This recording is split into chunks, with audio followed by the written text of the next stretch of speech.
While the eruption of Iceland's Reykjanes volcano is still ongoing, a major development occurred at a far more explosive volcano in the country. As a result, it is now almost certain that the Hekla volcano will erupt by 2026, with the warning sign suggesting it could erupt far sooner than this, perhaps even within a month.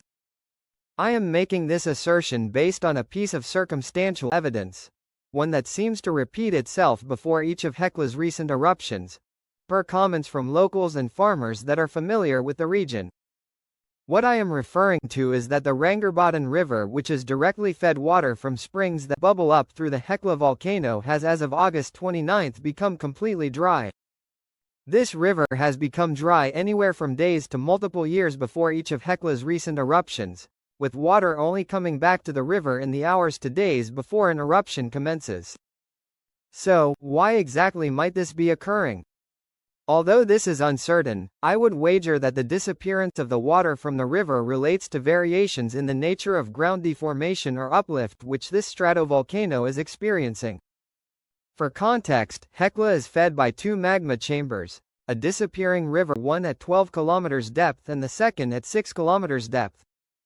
When magma fills the 12 km depth magma chamber, it generates a broad area of uplift, causing groundwater which beforehand traveled along a pre-existing fault line to the surface to suddenly flow elsewhere, causing the Rangarbotn River to dry out.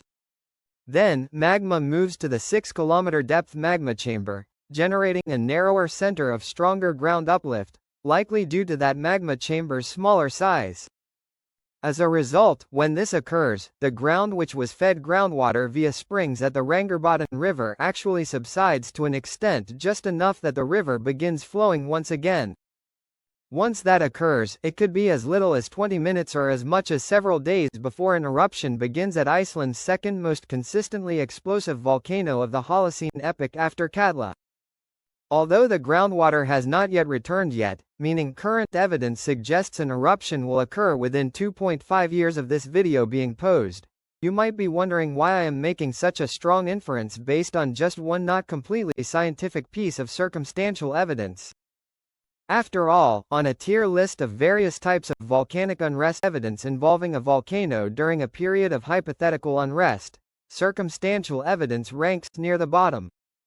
My justification is that since each of the more than 1,000 active and potentially active volcanoes on Earth are distinct, at some locations changes to specific geothermal or groundwater sources can actually tell a great deal more or less depending on the volcano. For example, at Hawaii's Mauna Loa volcano. As strange as this might sound, a driveway that a view of mine has is where this feature is situated.